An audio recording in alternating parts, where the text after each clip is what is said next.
بیوی کو بھی بلا وجہ پٹائی کرنے سے بچنا اور اس کی بیماری میں اس کی دوا اچھی لانا اور بیوی کو محبت سے رکھنا. اتنا بیوی کو محبت سے رکھے کہ بیوی کو اپنے ماں باپ کم یاد آنے لگے. ایسا نہ آہ نکلے اس سے کہ آہ میرے ماں باپ نے کہاں عذاب میں بھیج دیا, کس ظالم و خبیث کے حوالے کر دیا, کس قصائی کے حوالے کر دیا. یہ آہ ایسی لگتی ہے کہ میں مسجد میں کہہ رہا ہوں کہ جن لوگوں نے اپنی بیویوں کو ستایا اور رلایا ان پر آخر میں فالج قسم پر گرا اور لیٹے لیٹے 4-5 سال تک پیخانہ پھرتے رہے اور بری موت آئی ان کی. اللہ کی بندیاں ہیں, ان کو بے کس مت سمجھو کہ یہاں ان کے ماں باپ نہیں, یہاں ان کے بھائی نہیں. اگر بھائی یہاں ہو آج گلشن میں اور تھانے دار ہو تو بتاؤ پیٹنے کی ہمت ہے؟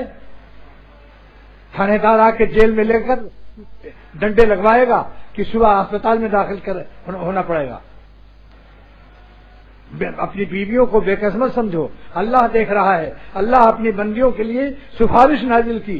قرآن پاک میں میرا مطالعہ جہاں ہے مجھے کہیں سفارش نازل نہیں ہوئی, لیکن بیویوں کے لیے اللہ تعالیٰ نے فرمایا عاشروہن بالمعروف, اپنی بیویوں سے بھلائی سے پیش آؤ.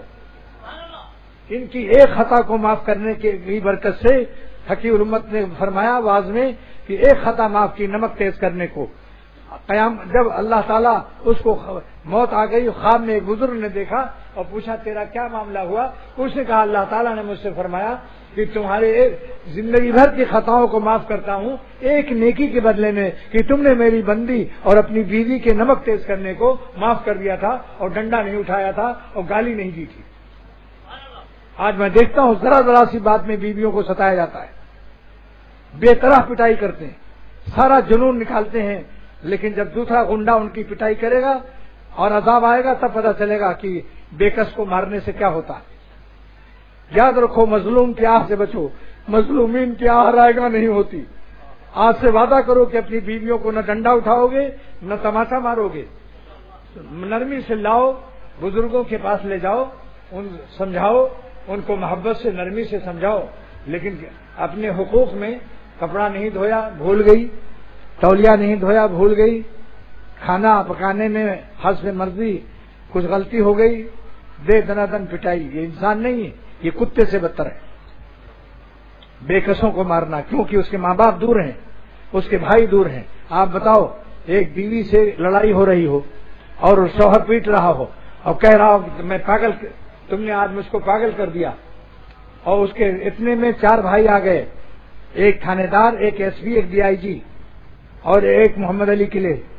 بے کسوں کو مارنا کیونکہ اس کے ماں باپ دور ہیں, اس کے بھائی دور ہیں. آپ بتاؤ ایک بیوی سے لڑائی ہو رہی ہو اور شوہر پیٹ رہا ہو اور کہہ رہا ہو میں پاگل, تم نے آج مجھ کو پاگل کر دیا, اور اس کے اتنے میں 4 بھائی آ گئے, ایک تھانے دار, ایک ایس پی, ایک DIG اور ایک محمد علی قلعے. ہاں فن باکسنگ بھی جانتا ہے وہ. چاروں آ گئے اور دروازہ کھٹکھٹایا تو دروازے میں بعض لوگ سوراخ رکھتے ہیں, اس سے جھانکا تو دیکھا ہے تو میرے چاروں برادر ان لا آ گئے.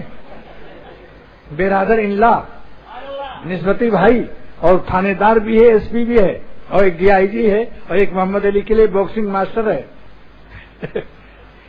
تو فوراً پہلے دروازہ نہیں کھولا, جا کے بیوی سے ہاتھ جوڑا اور کہا دیکھو میں پاگل نہیں ہوں, اب بالکل ہوش میں آ گیا ہوں, میں پاگل نہیں ہوں, ہوش میں آ گیا. تمہارے چاروں بھائی کھڑے ہیں, اللہ کے واسطے پیر پکڑتا ہوں, زندگی بھر اب کبھی ہاتھ نہیں اٹھاؤں گا. آج تم میری پردہ پوشی کر لو اور میرے بھائیوں کو, اپنے بھائیوں کو مت بتاؤ ورنہ میری خیریت نہیں ہے. وہ پٹائی ہوگی. محمد علی تو باکسنگ مارے گا, تھانے دار تھانے بند کر کے 12 بجے رات کے بعد جو مار ہوتی ہے, 12 بجے کے بعد بلائے جاتے ہیں مارنے والے, جو ایک آدھ دن تھانے میں رہ چکے ہیں ان کو پتا ہے. آج اللہ کے نام پر آپ لوگوں سے وعدہ لیتا ہوں, رحمت کی اپیل پر لیتا ہوں, میں آپ پر ظلم نہیں کر رہا ہوں, صرف اتنا کہتا ہوں کہ اپنی بیویوں کو اللہ کی سفارش پر عاشروہن بالمعروف, بھلائی سے پیش آؤ, ان کو ستاؤ مت, ان کو ڈانٹو مارو مت, ان کے آنسو مت نکلواؤ, کیونکہ ان کا آنسو کا پوچھنے والا سوا تمہارے کوئی نہیں ہے. ماں باپ تو دور رہتے ہیں, بھائی دور رہتے ہیں, یا اللہ کے نام پر نکاح کی برکت سے بیویاں مل جاتی ہیں. بتاؤ جو حرام ہوتی ہیں وہ نکاح کی برکت سے حلال ہو جاتی ہیں یا نہیں؟ تو ان کے ساتھ وہ جو اگر کہیں مرنڈا آج پلا دو فوراً لاؤ، اگر کہتے سر میں درد ہے فوراً دوا لاؤ. کوئی غلطی ہو جائے تو سمجھ لو اگر میری بیٹی سے غلطی ہو جائے تو ہم اپنے داماد سے کیا چاہیں گے کہ وہ داماد میری بیٹی کو نہ مارے بھی نہیں اور گالی بھی نہ دے. چاہتے یا نہیں؟ تو جو اپنی بیٹی کے لیے چاہتے ہو وہی اپنی بیوی کے لیے کر لو. ایک ہی جملے میں ہدایت کے لیے کافی ہے. بھئی آسان نصیحت ہے یا نہیں؟ آج اگر ایک بیٹی کسی کی روتی ہوئی آ جائے کہ تمہارے داماد نے آج مارا ہے اور آنسو بہ رہے ہوں تو کلیجہ پھٹتا ہے باپ کا یا نہیں؟ پھر کیوں تعویذیں لینے آتے ہو؟ تعویذیں لینے کیوں پیروں کے پاس آتے ہو کہ تعویذ ایسا دے دو کہ جس سے میرا داماد رحم دل ہو جائے؟ دوسروں کے لیے رحم دلی کی تعویذ لینے والوں اپنی فکر بھی کرو، اپنے اخلاق بھی درست کرو.